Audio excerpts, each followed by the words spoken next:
구약성경 말라기까지 끝나고 이제 마태복음이 진행이 됩니다. 말라기까지의 역사는 느헤미야 시대 포로로 끌려갔다가 돌아와가지고 느헤미야가 BC 444년에 돌아온 것으로 보통 그렇게 봅니다. 그럼 그때부터 이제 예루살렘 성전 재건됐고 예루살렘 도시 성벽이 재건돼서 이 예언서에서 말하는 내용들은 이제는 예루살렘은 유다 왕국의 수도로서 존재하는 게 아니라 제국 내에서 하나님 여호와 하나님을 예배하는 성전 도시, 딱 그 의미를 갖는 겁니다.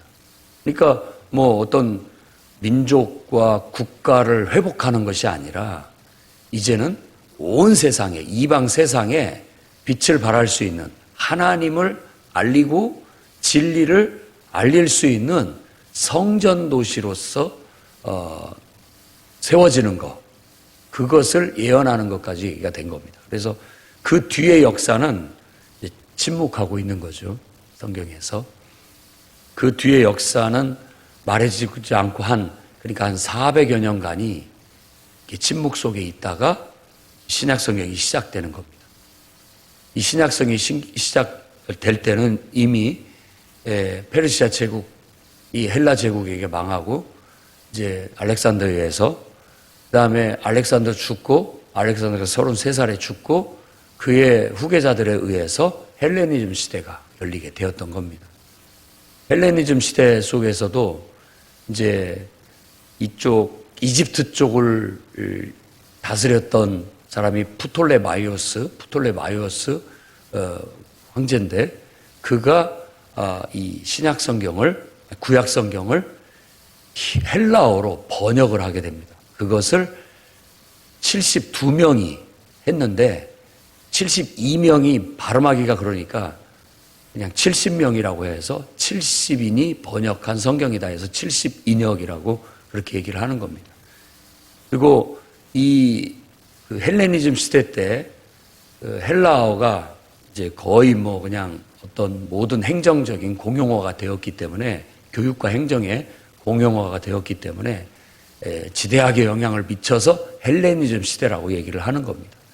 그 문화가 로마에 의해서, 헬레니즘 시대는 로마에 의해서도 탁 깨지게 되고 로마가 지배를 하면서 모든 길은 로마로 통한다라고 할 만큼 또 지대한 영향을 미치게 돼서 헬라와 로마가 유럽 문화의 근간을 이루게 되는 거예요. 그래서 우리가 그리스 로마, 이건 그냥 하나의 그냥 관용어가 되는 거예요. 레슬링도 그레코로만형이라고 한다면 그리스 로마, 이게 다 합쳐진 것을 말하는 거예요. 문화가 이 헬라의 문화와 로마의 문화가 이렇게 합쳐져 가지고 가는데, 이제 그 지대한 영향 속에서 바로 예수 그리스도가 탄생을 하게 되는 겁니다.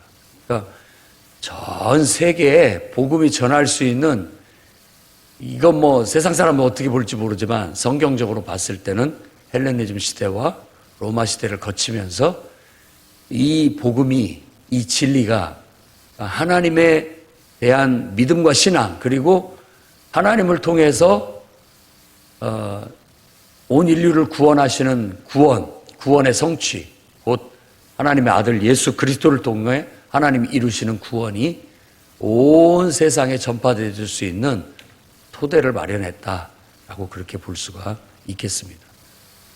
구약 성경도 헬라어로 번역이 되어지게 돼서 전 세계 모든 사람들이 그걸 볼 수 있는 길을 열었고, 그리고 이제 그와 같은 토대 속에서 하나님은 구약의 예언의 말씀 그대로 선지자의, 지금까지 우리가 읽고 배워왔던 구약 성경의 모든 예언대로 이와 같은 일들이 이루어졌다라는 걸 강조하는 그런 복음서가 시작이 된 게 됩니다. 또 마태는 이걸 이제 마태복음이라고 마태에게 이 기록의 저자를 돌립니다. 근데 성경에 마태라는 사람이 마태복음 자체 9장에 예수님의 제자가 됐다라는 얘기가 언급이 되어져 있어요. 그렇지만 이 마태복음 전체를 다 봤을 때 마태가 이 성경을 기록했다라는 흔적은 찾을 수가 없습니다. 다만 초기 교부들, 폴리갑이라든지 우리가 잘 알고 있는 폴리갑이라든지 뭐 이런 사람들이 저작물에 이 첫 번째 복음서는 마태가 기록했다라고 그렇게 말하고 있기 때문에 초기에 그 교부들의 문서에 이 성경은 마태가 기록했다라고 언급을 하고 있기 때문에 이 복음서를 마태복음이라고 그렇게 부르게 된 겁니다. 제목이 그렇게 붙게 된 것이죠. 그렇지 않으면 그냥 뭐 복음서라고도 할 수 있고 제목이 없는 그냥 예수 그리스도의 일생에 대한 예수 그리스도에 대한 기록물이라고 볼 수가 있습니다. 근데 예수 그리스도에 대한 역사 혹은 그분에 대한 이야기가 왜 복음이라고 불려지게 됐냐면은 이 복음이라는 원래 유앙겔리온이라고 하는 단어는 어떤 희소식, 좋은 소식인데 이 모든 이 유앙겔리온이라고 하는 이 소식은 다 왕실 얘기입니다. 왕실. 그러니까 왕궁에서 이런 일을 우리가 보면은 우리도 카톡이나 밴드에 공지사항 이렇게 뜨는 거 있죠. 그 내용입니다. 공지사항. 왕실의 왕의 공지사항. 그런 의미가 유앙겔리온, 복음인 거예요. 그러니까 왕실에서 결혼식이 있다 쫙 알리는 내용. 그리고 또 왕실에 아이가 태어났다, 왕자가 태어났다 뭐 이런 이야기. 왕실에 있는 대소사들을 공지사항으로 알리는 내용을 유앙겔리온이라고 하는 겁니다. 그런데 진짜 유앙겔리온은 바로 하나님의 아들이 태어난 것과 그 아들이 하신 일들.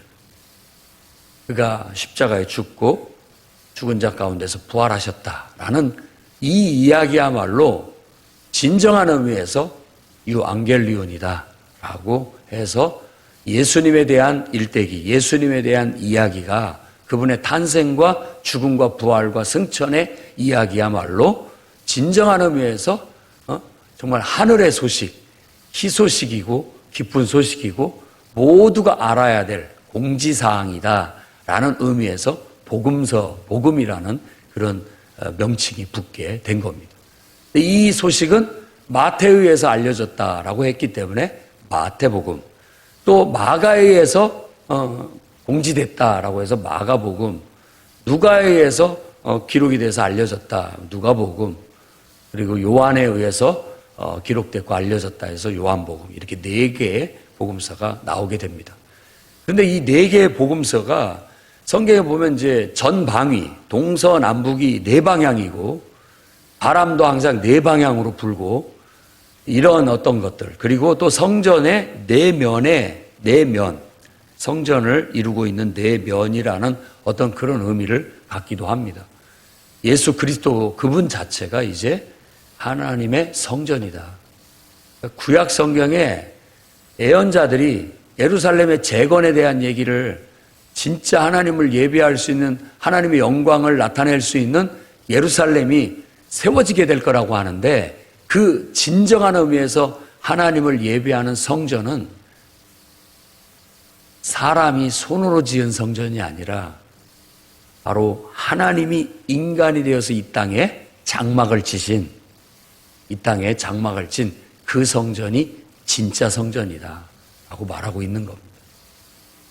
그러니까 모세를 통해서 주신 성막은 이 땅에 이렇게 가죽을 이용해서 장막을 쳤잖아요. 그것처럼 히브리서도 그런 얘기를 하는 겁니다. 하나님께서 인간이 돼서 이 땅에 오신 것이 바로 이 땅에 하나님이 성소, 성막을 세우신 것이다 라고 그 의미 부여를 하고 있는 겁니다. 그래서 솔로몬이 지은 성전의 4면에는 한 면에는 사자에, 또 한 면에는 또 소, 또 한 면은 이제 사람 얼굴을 한 그룹, 천사. 사자의 형상을 한 그룹, 천사의 모습, 그리고 소의 형상을 한 천사의 모습, 사람의 얼굴을 가진 천사의 모습, 그리고 독수리의 형상을 한 천사의 모습이 네 면에 그려져 있어요. 근데 이 네 개의 복음서가 마태복음은 사자, 정말 유대인의 왕으로 오신 그분을 얘기하는 거고요. 마가복음은 소처럼 하나님의 종을 의미하는 그런 어떤 관점을 가지고 있고, 누가복음은 인간의 얼굴을 가진 천사처럼 인자, 사람의 아들로서 묘사되어 있고, 요한복음은 하나님의 아들, 정말 하나님이라는 그런 어떤 신성, 독수리가 상징하고 있는 하나님의 신성을 강조하고 있습니다. 그야말로 이게 완벽한 예수 그리스도, 하나님의 성전, 곧 인간이 되어 이 땅에 오신 성전이신 하나님을, 예수 그리스도를 이렇게 내면에서 잘 묘사를 하고 있게 되는 겁니다. 그 첫 번째가 마태복음인데, 마태복음은 이렇게 시작합니다. 예수 그리스도의 계보라라고. 근데 그 예수 그리스도는 아브라함과 다윗의 자손이다라고 그렇게 얘기를 하고 있는 겁니다. 예수 그리스도의 계보라고 했는데, 우리로 말하자면 제일 쉽게 알아들을 수 있는 용어가 족보죠. 예수 그리스도가 탄생하게 된 족보, 혈통을 쭉 나열을 하는데, 그분은 아브라함의 그리고 다윗 왕의 자손이다. 구약 성경에 내 씨로 말미암아 만민이 복을 받게 될 것이다라는 그 자손, 그 씨, 그게 이삭이고 그 후손들로 쭉 이어져서 이스라엘이 되었지만, 진정한 의미에서 아브라함의 자손은 예수 그리스도다. 바로 그 아브라함을 택하시고 아브라함에게 언약하신 때에는 이미 하나님께서는 바로 그 후손을 통해서 하나님이 인간이 되어 이 땅에 태어나실 것을 계획하고 계셨고, 바로 예수 그리스도의 탄생은 그것의 성취고 실현이다 라고 말하고 있는 겁니다. 다윗이 하나님 앞에 성전을 지어드리겠습니다, 하나님의 집을 지어드리겠습니다 라고 그의 믿음을 고백했을 때, 네가 내 집을 지어주겠느냐, 내가 네 집을 지어주겠다라고 하면서 다윗의 후손에 대한 네 후손이 왕이 될 것이고, 그는 내가 세운 왕이요 영원한 왕이 될 것이다 라고 했던 다윗 언약, 그것도 솔로몬인 줄 알았지만 사실 솔로몬이 아니라 진정한 의미에서 다윗의 자손, 영원한 하나님이 세우신 영원한 왕은 바로 예수 그리스도다라는 것을 이 족보를 통해서 얘기를 해주고 있는 겁니다. 그래서 아브라함부터 시작해서 다윗 왕까지를 한 텀으로 끊고, 다윗부터 바벨론으로 포로로 끌려갈 때까지 한 텀으로 끊고, 그러니까 그때 포로로 끌려갔던 때를 여고냐, 성경에서 말하는 여호야긴이라는 치욕적인 이름을 안 쓰고 더 히브리적인 여고냐라는 이름을 씁니다. 그래서 구약 성경에도 여호야긴과 여고냐가 같이 쓰여지게 되죠. 포로로 끌려가서 페르시아 고레스 황제 때 그가 머리를 들고 다시 왕으로서 복권되는 그런 것을 얘기하고 있죠. 그때로부터 또 시작해서 이제 예수 그리스도가 탄생할 때까지 잘 알려지지 않은 역사, 우리가 알고 있는 건 그 후손에 스룹바벨이 있다라는 거. 그래서 그 후손에 스룹바벨이 있는 것 정도 나타나 있고, 그리고 쭉 대를 흘러서 이제 우리가 알만한 사람은 야곱의 아들 요셉. 요셉은 그가 친아버지는 아니었지만 그 혈통으로, 왜냐하면 마리아와 혼인의 사이였기 때문에, 정혼한 사이였기 때문에, 결국은 이제 결혼해서 부부가 된 사이였기 때문에 혈통으로는 바로 이와 같은 아브라함과 다윗의 자손으로서 예수 그리스도가 이 땅에 오게 되었다라는 역사를 얘기합니다. 근데 이 마태는 아주 그 히브리적인 사고를 딱 가지고 있는 사람입니다. 이 족보를 딱딱 얘기할 때 14대를 끊었어요. 14시라는 말은 7의 2번이에요. 7의 배수. 7의 2번인데 그걸 3개로 끊었으니까 7이 6번 나오는 거예요. 14대로 끊었지만 7으로 끊는다면 7, 7, 7, 7이 6번 나오고 이제 그 다음 예수 그리스도 때부터 시작한 것은 마지막 7번째 7이 되는 거예요. 7은 어떤 안식을 얘기하는 의미이기도 하지만 그 안식이라는 것은 그냥 안식이 아니라 완성된 안식인 거예요. 그러니까 하나님께서 천지를 다 창조하시고 완성돼서 7일째는 쉬셨다라는 건 완성됐다, 다 됐다, 다 이루었다라는 어떤 그런 기쁨에 자기가 이루어 놓은 것에 대한 돌아봄, 그 기쁨을 만끽하는 것을 안식이라고 얘기하는 거거든요. 우리가 6일 동안 우리를 열심히 일해서 그 다음날 안식하면서 내가 지금까지 해왔던 일주일 동안 6일 동안 한 것에 대해서 감사도 하고 또 반성도 하고 그게 진정한 의미에서 안식의 의미인 거죠. 쉼이라는 것. 그런 의미를 갖고 있습니다.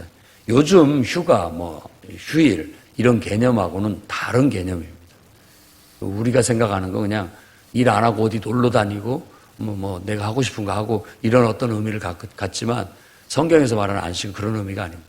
7은 그래서 완성, 또 완전한 성취 이런 의미를 가져요. 예수 그리스도의 탄생 그 자체는 이제 구약 성경의 완전한 완성, 마지막 종지부를 딱 찍는 거예요. 모든 종교의 종지부는 예수 그리스도로 귀결됩니다. 그래야 됩니다. 왜냐하면 그것이 모든 것의 실제이고 그분이 딱 그 뚜껑에 얹혀져야 그분이 딱 옷 입혀져야 모든 종교가 완성되고 신앙이 완성되고 모든 학문이 완성되고 모든 철학이 완성이 되게 되는 거예요. 세상 사람들은 그걸 부정하고 있지만 결국은 종교가 발달하고 학문이 발달하고 철학이 발달하고 과학이 발달하면요 결국 그렇게 될 겁니다. 어설프게 알기 때문에 부정하려고 하고 어설프게 제한적으로 알기 때문에 자꾸만 거부하고 이럴 뿐이지 아무리 부정하고 부정해봐도 나중에 다 밝혀지고 드러나고 결국은 모든 게 다 열려서 전부 다 포장이 뜯겨서 실체가 드러나게 되면 그 말이 맞네요 라고 할 수밖에 없게 된다라는 그게 진리라는 의미입니다. 결국은 그렇게 될 겁니다. 예수 그리스도는 그래서 정말 모두가 다 알아야 될 예수 그리스도가 없이는 인간도 완성이 안 되고 종교도 완성이 안 되고 학문도 완성이 안 되고 과학도 완성이 안 되게 되는 거예요. 과학이 하나님의 존재를 부정한다라고 하시죠. 전혀 그렇지 않습니다. 결국 어설픈 과학은 과학적으로 지금 하나님을 증명하지 못한다. 불가지론이 맞아요. 그들은 증명할 수가 없는 존재다라고 얘기하고 있어요. 근데 하나님만 증명을 못하고 있느냐? 과학이 증명하지 못하는 건 수도 없이 많습니다. 어쩌면 아는 것보다 모르는 게 아직도 훨씬 더 많아요. 모르는 게 더 많습니다. 알면 알수록 모르는 게 더 많아지는 추세예요. 그 중에 하나가 하나님에 대해서 우리가 다 알 수가 없다라는 것일 뿐인 거예요. 그러나 정말 이 인간이 그 마음 심보가 있는 거예요. 자꾸 부정하려고 하면 부정이 되는 거고요. 야, 그 정도만 봐도야 이거 아니 진화로는 이만큼 눈곱만큼의 진짜 눈곱의 눈곱만큼의 어떤 생물체가 환경에 적응하기 위해서 변화되는 그 어떤 변화를 가지고 엄청나게 확대해 가지고 자 단세포에서부터 이 고등 동물인 인간까지 아마 그런 식의 진화가 수억 년을 통해서 된 거 아니냐라고 추론을 하고 있는데 그 증명을 못 해내고 있어요. 근데도 그것을 어떤 합법적인 이론이라고 주장을 하려고 자꾸만 해요. 아닌데도 불구하고. 그러면 하나님의 존재에 대해서는 우리가 과학적으로 어떻게 증명할 수 있냐? 하나님의 존재에 대해서 인체를 연구하고 전체를 연구하고 만물의 어떤 생물을 연구해 봤을 때, 야, 이건 신비다. 어떤 신적인 요소가 있다. 이런 것들을 느끼는데 인정을 하지 않으려고 해요. 인정을 하지 않으려고 한다. 과학이라는 것 자체를 그냥 우리 눈에 보이는 것에 한정을 지어버리려고 하고, 실제로 실험을 통해서 다시 한번 검증이 돼야만 되는 거, 그거 외에는 받아들이려고 하지 않고 다루려고 하지 않기 때문에 그렇다는 겁니다. 그러나 진짜 과학을 한 사람들은 그 어떤 초월적인 그 있어요. 그래서 물리학도 신비해요. 우리 눈으로 볼 수 없는 것을 보는 거예요. 뭐 우리가 말하는 전자 이런 거 뭐 볼 수가 없죠. 양자 어떻게 그걸 볼 수가 있습니까? 아무리 좋은 정말 광학 현미경으로 봐도 다 볼 수가 없고 이해할 수가 없는 거예요. 근데 그 눈이 더 발달하면 진짜 결국은 만물의 실제이신 예수 그리스도를 인정할 수밖에 없고 되고, 그 속에서 하나님을 발견하고, 그때에는 아마 뒤로 나자빠질 거예요. 야, 성경이 다 이게 무슨 동화책이고 어떤 막 왕부왕한 얘기만 하는 줄 알았더니, 우리가 여태까지 수억 년, 수천 년을 통해서 발전시켜온 과학보다 훨씬 앞선 말들을 하고 있구나. 믿음이라는 게 바로 그런 겁니다. 수도 없는 학문과 과학적인 어떤 그 수천 년의 세월을 한 번에 초월할 수 있는 게 믿음인 거예요. 한 번에 초월할 수 있는. 인간의 한계와 육체의 한계를 한 번에 뛰어넘을 수 있는 게 믿음인 거예요. 그 믿음이 얼마나 위대한 겁니까? 여러분, 평생을 거쳐서 과학적으로 연구하고 학문적으로 수천 권 책을 독파해가지고 신을 그래야만 발견할 수 있다라는 것과 하나님 존재한다라고 믿으라고 하는 것과 어떤 게 더 쉽겠냐고요. 어떤 게 더 쉽겠습니까? 믿음이 훨씬 더 위대합니다. 믿음이 훨씬 더 영적인 세계로 빨리 갈 수 있는 길이고, 진리에 도달할 수 있는, 그야말로 이 시간을 초월할 수 있는 길이에요. 그런 길을 우리에게 지금 성경이 말하고 있는데, 이걸 나중에 다 결국 찍어 먹어봐야 아는 것이, 안다라는 식으로 말하는 것은 어리석은 거예요. 그렇지 않습니다. 우리 인간은 이 진리를 알 수 있도록 지어졌고, 우리 안에 영혼을 사모하는 마음을 줬기 때문에 우리는 믿음이라는 걸 경험할 수 있는 존재예요. 짐승은 못하지만 우리는 믿음을 경험할 수 있어요. 영을 경험할 수 있다고.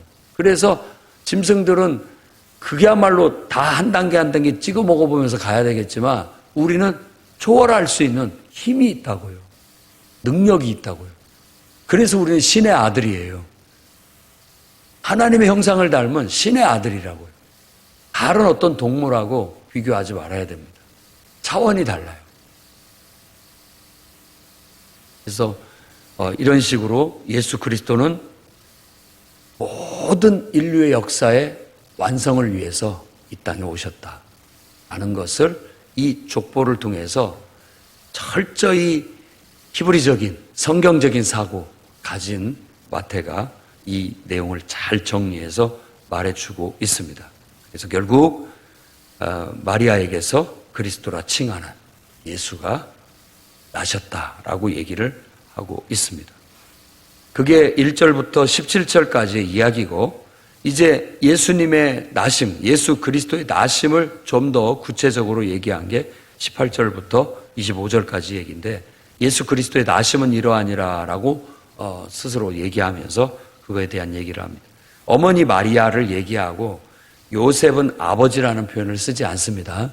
왜냐하면 마리아라는 여인을 통해서 태어났을 뿐이지, 요셉은 그와 별로 상관없는, 그냥 족보적으로 혈통적으로만 그에게 육체적으로 영향을 주는 존재이기도 합니다. 그리고 또 누가복음은 이 마리아라는 이 여인을 바로 이 다윗의 혈통으로 소개를 하고 있는 겁니다. 그러니까 요셉이나 마리아나 다 예수 그리스도의 혈통 속에서 있다라는 걸 보여주고 있는 것이죠. 그러니까 요셉의 혈통을 마태복음이 얘기했다면 누가복음은 마리아의 혈통을 얘기하고 있어요. 그래서 이렇게 성경이 짝이 맞춰지고 완성이 되게 되는 겁니다. 여기서 말하고자 하는 바는 인간적으로는 요셉과 마리아가 정혼한 상태였는데 하나님의 성령이 역사를 해가지고 마리아가 잉태하게 되었다. 그때 당시 요셉은 의로운 사람, 의롭다라고 말하는 건 착한 사람이라는 뜻이 아니라 믿음이 좋은 사람, 성경에서 의인이라고 말하는 사람은 하나님을 아주 사랑하고 하나님 말씀에 순종할 줄 아는 믿음 좋은 사람을 의인이라고 얘기하는 겁니다. 그 세상에서 말하는 사람하고 달라요. 우리는 정말 하나님을 인정하고 하나님 앞에서 믿음이 너무 좋아서 죽으라면 죽고 하라면 하고 그냥 오직 하나님을 향한 그런 순종하는 믿음을 가진 사람을 의인이라고 하는 겁니다. 하나님은 그런 사람을 찾아서 그런 사람을 쓰시는 거예요. 이 시대에 바로 요셉과 마리아가 그런 사람이었기 때문에 하나님이 쓰신 겁니다. 아마 요셉이나 마리아가 그렇게 순종하지 못했더라면 뭐 다른 또 때를 기다렸겠죠. 시간은 더 늦어질 수도 있다라는 얘기입니다. 그런데 모든 역사적인 정황과 상황을 하나님께서 이렇게 만들어 가시고 결국은 하나님이 붙들어 쓰실 수 있는 사람이 준비되어졌을 때 역사가 일어나는 거예요. 우리는 세상에 일어나는 모든 흥망성쇠 이런 사건들 그냥 우리 눈에는 보이면 그게 역사고 흥망성쇠의 역사라고 보지만 그 이면에 하나님이 하나님의 뜻을 계속 실현해 나가고 하나님은 쉬시지 않아요. 주무시지도 않습니다. 우리 인간의 모든 사건과 역사 속에 그냥 무의미한 게 없어요. 하나님 안에서는 다 하나님의 뜻을 이루어 나아가는 역사였던 거예요. 지금 그 역사를 보여주는 거고 그 모든 역사적인 정황과 상황들이 성경에 예언된 대로 선지자를 통해서 예언하신 대로 모든 게 딱딱딱딱 맞아들어져서 모든 게 맞아들어가는 때가 바로 이 마리아와 요셉이 정혼한 때 그리고 그들이 신앙적으로 준비되어져 있을 때 그때에 바로 하나님께서 마리아의 태에 잉태하심으로써 이 땅에 인간으로서 태어나게 되는 겁니다. 그래서 정말 신실하게 진리를 믿고 과학과 눈에 보이는 것을 초월해서 하나님의 살아계심과 하나님의 능력을 믿는 사람들은 동정녀 마리아를 통한 예수 그리스도의 출생을 의심 없이 믿습니다. 그래서 우리 사도신경에도 그 내용을 명기하고 있죠. 우리가 예배 때 사도신경을 암송하지는 않지만 교리적인 체계를 배우기 위해서는 사도신경이 가장 기초적인 기독교 교리를 잘 요약해서 정리하고 있습니다. 그래서 제자훈련 두 번째 단계에서는 사도신경을 우리가 배우고 그걸 그 기초로 해서 기본적인 교리를 배우고 있는 것입니다. 동정녀 마리아를 통해서 태어나셨어요. 이거 믿어야 됩니다. 그걸 믿지 못한다는 건 어떤 의미에서 하나님의 능력을 믿지 못하는 거고 하나님의 섭리나 역사를 믿지 못하는 것이에요. 과학적으로 말이 안 된다고요? 안 될 수 없습니다. 하나님은 하실 수 있는 거예요. 원래 하나님이 아무것도 없는 데서 인간을 창조하셨잖아요. 그런 분이십니다. 그런 분이신데 여인의 몸을 통해서 잉태해서 한 아이가 태어나게 하시는 일들은 하나님이 하시는 일이고 결국은 하나님이 창조하셔야 할 일들을 지금은 남자와 여자를 통해서 결국은 그 두 어떤 유전자의 조합을 통해서 한 아이가 태어날 수 있도록 하나님께서 그 질서를 잡았을 뿐이지 그렇지 않는다고 해서 하나님이 그 창조의 역사를 일으키지 못한다? 그건 말도 안 되는 겁니다. 이미 우리 인간이 남자 여자가 돼서 이렇게 아이를 낳기 이전부터 하나님은 창조하신 분이라는 말이에요. 그게 바로 동정녀 마리아를 통해서 하나님께서 성령으로 잉태하게 하셔서 아이를 우리에게 이 땅에 주셨다라는 그 신앙 고백 속에는 다양한 하나님에 대한 믿음의 고백이 들어있기 때문에 말도 안 된다, 뭐 이건 동화다, 거짓말이다, 무슨 뭐 엉뚱한 별소리를 다 해도 우리는 믿음으로 고백합니다. 진짜 동정녀 마리아를 통해서 하나님은 인간이 돼서 이 땅에 태어나셔야만 했기 때문에 이렇게 태어나신 겁니다. 요셉이라는 한 세상 남자의 유전인자를 받을 수 없었어요. 왜? 그분은 죄 없이 이 땅의 모든 죄를 짊어지고 십자가에 죽어야 할 순전한 어린 양이 되셔야 되기 때문에, 희생제물이 되셔야 되기 때문에 세상 사람과 같은 방법으로 태어나실 수 없었던 겁니다. 그래서 그런 상징적인 의미를 우리에게 주시기 위해서 그는 동정녀 마리아를 통해서 이 땅에 태어나게 됐다라는 거예요. 강조하는 건 달리 표현할 말이 없으니까 성령으로 된 것이다. 성령으로 된 것이다라는 걸 강조합니다. 요셉은 믿음이 좋아서 그냥 조용히 이걸 무마시키고 나가려고 했지만 그가 기도하는 사람이고 그는 신앙이 좋은 사람이었기 때문에 꿈에 현몽했다라고 하는데, 현몽이는 꿈에 주의 사자가 나타나서 말씀을 준 거예요. 내 아내 마리아 데려오기를 두려워하지 마라. 이거 다 성령으로 된 것이다. 하나님을 믿고 하나님을 신뢰하고 하나님께 순종하여 해라. 그리고 아들을 낳으면 이름을 예수라 해라. 이름까지도 고지를 해주게 된 겁니다. 예수라고 헬라어로 쓰여진 이 말은 예수와, 보통 예수아라고도 얘기하고, 그 예수아를 조금 더 늘리면 여호수아가 되는 겁니다. 짧게 발음을 하면 예수아가 되는 거고 제대로 발음하면 여호수아가 되는 거예요. 그 뜻 자체는 여호와 구원, 그 두 단어의 합성이에요. 그래서 그 의미를 여호와는 구원이시다, 뭐 이런 의미를 갖게 되는 겁니다.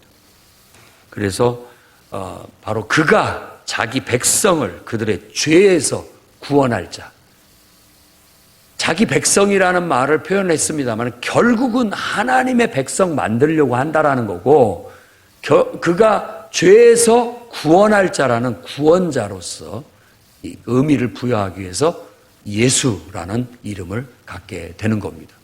그래서 헬라어로는 예수스라고 그렇게 이제 그 어떤 격 변화를 따라서 스가 붙게 되는데 예수라는 이름을 갖게 되는 겁니다.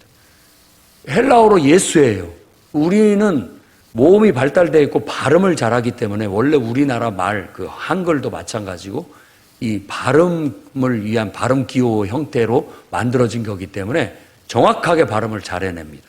그런데 이 라틴어라든지 영어, 뭐 이런 영어는 그 발음을 모음이 5개밖에 없어가지고 잘 못해요. 그래가지고 이걸 이렇게 표기를 해서 헬라어를 그대로 표기를 해가지고 영어로 철자를 그렇게 쓰니까 영어 쓰는 사람이 그것을 예수라고 안 읽고 지저스라고 읽은 거예요. 그래서 지저스가 된 겁니다. 그래서 지저스가 되는 거예요. 다 이 제이가 들어가는 게 이응 발음을 해야 되는데 그걸 못 해요. 그래가지고 다 뭐 요셉도 조셉이라고 하고 예수도 지저스라고 하고 다 그런 식으로 발음을 하게 돼서 좀 그렇지만 우리 대한민국 사람들이 훨씬 더 원어적으로 발음을 하고 있는 겁니다. 예수, 그대로예요. 예수와 예수, 헬라어 그대로 발음을 잘하고 있는 겁니다. 그리고 22절 말씀이 핵심적이라고 할 수 있어요. 지금 이 성경을, 마태복음을 기록하는 이 사람의 하고자 하는 말이에요. 22절. 이 모든 일에 된 것은 선지자로 하신 말씀을 이루려 하십니다. 구약에 예언된 그것이 성취된 것이다 라고 말하고 있는 거예요. 그래서 마태복음이 제일 구약 성경을 많이 인용해서 설명을 하고 있는 겁니다. 성경대로 됐다. 성경대로 됐다. 성경대로 됐다. 자, 마리아를 통해서 아이가 태어난 것도 이사야 7장 14절 말씀이라고, 그 말씀의 성취라고 얘기를 하고 있습니다. 보라, 처녀가 잉태하여 아들을 낳을 것이요 그 이름은 임마누엘이라 하리라 라고 했는데, 그 말씀대로 된 거다라고 그렇게 얘기를 하는 겁니다. 이 말은 이사야서에서 나오는 것으로서 이사야 예언은 그때 당시에 이 유다 왕국의 왕이 요아스예요. 아하스 왕 때, 남왕국 유다가 아하스 왕이고 북왕국은 베가라는 왕입니다. 근데 그 북왕국 이스라엘의 베가 왕이 그 북쪽에 있는 지금 시리아, 아람의 왕 르신과 함께 서로 손을 잡고 남왕국 유다를 침략하려고 할 때. 그러니까 아하스가 불안해가지고 막 어쩔 수 없어서 이 아하스 왕은 그때 아수르를 끌어들여서 그 아람과 이스라엘을 침략하게 좀 해주십시오 하고 조공을 바치는 그런 일을 했던 왕이 아하스 왕이에요. 그러나 이사야서에는 그 면을 강조하는 게 아니라 이사야서에서는 왕이시여 가서 두려워하지 마십시오. 하나님께서 남왕국 유다를 이렇게 쉽게 침략당하게 두지 않을 겁니다. 걱정하지 마십시오. 결국은 하나님께서 아수르를 통해서 그 나라를 침략하게 하실 거고 당신을 지켜주실 겁니다. 라고 하는데 이 아하스가 믿음이 없어가지고 믿지를 못해요. 믿지를 못한다고. 그러니까는 이 이사야가 가가지고 뭔 징조를 보여줘야 되겠습니까? 그래야 믿겠습니까? 했을 때 그것을 믿게 하는 징조로서 내년 처녀가 잉태해서 아들을 낳을 것이다. 그걸 징조로 주는 거예요. 왕실에 아들을 주실 것이라는 징조를 주는 겁니다. 그 아들의 이름은 임마누엘이라고 하십시오. 근데 그건 이름이라기보다도 그 아들의 탄생의 의미를 말하는 겁니다. 탄생의 의미. 하나님이 우리와 함께 계십니다. 그러니까 두려워하지 마시고 염려하지 마십시오. 이제 하나님이 함께 계시면 끝난 거 아닙니까? 하나님이 우리와 함께 계시다면 이제 끝난 거예요. 다 잘 될 겁니다. 이런 말과 같은 거예요. 그러니까 이 말씀이 왜 예수 그리스도의 탄생에 적용을 시키느냐? 왕실의 아이가 태어난다라는 징조. 그러니까 진짜 다윗의 자손, 온 인류의 구원자가 되시고 정말 하나님이 세우실 영원한 왕이 태어났다. 이건 정말 온 세상의 위대한 징조다. 그 말씀이 진정한 의미에서 예수 그리스도의 탄생에 딱 적합하다. 이렇게 말하고 있는 거예요. 그리고 임마누엘이라는 말도 바로 그때 모든 왕과 백성들에게도 야, 염려하지 마라. 두려워하지 마라. 하나님이 우리와 함께 하시는데 이제 끝난 거야. 하나님이 우리를 지켜주시고 우리와 함께 하는 누가 우리를 어떻게 하겠느냐. 라는 그런 의미인 것처럼 예수 그리스도의 탄생이 그와 같은 의미가 있는 겁니다. 임마누엘. 하나님이 우리와 함께 하시기 위해서 이 땅에 오셨다. 그러니까 우리는 너무나 좋고 든든하고 정말 만사형통인 거죠. 여러분의 인생에도 하나님이 임마누엘 하시기를 바랍니다. 하나님이 함께 하시면 만사형통인 거죠. 뭘 걱정합니까? 믿음 없는 아하스처럼 염려하고 불안해하고 걱정하지 마십시오.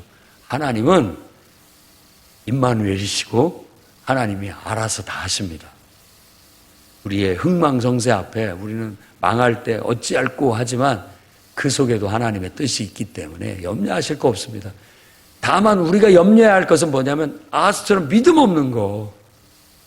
하나님을 굳게 붙잡고 믿음으로 나아가야 되는데 좋을 때나 나쁠 때나 특히 나쁠 땐 더욱더 하나님을 붙잡고 믿음으로 똑같이 나아가야 되는데 그럴 때 우리가 이 손을 놔버리니까 문제가 되는 거예요. 이스라엘이 믿음을 놔버렸어요.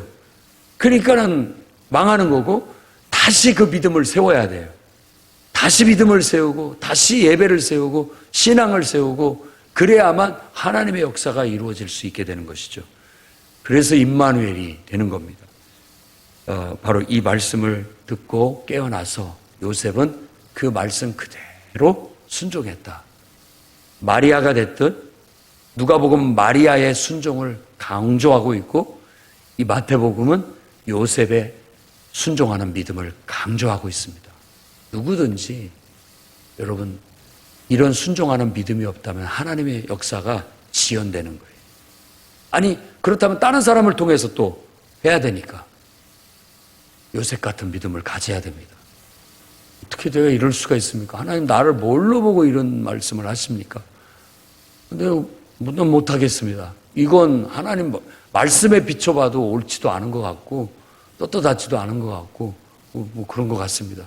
이럴 수 있겠지만 그는 꿈에 나타나 천사가 하는 말을 정말 하나님의 말씀으로 받아들이게 됐고 믿고 그는 아무 말 없이 그대로 순종해서 마리아를 데려오고 아이를 낳았고 이름을 예수라 했다라고 말하고 있는 거예요. 오늘 우리에게 필요한 신앙도 그런 겁니다. 하나님 말씀대로 된다.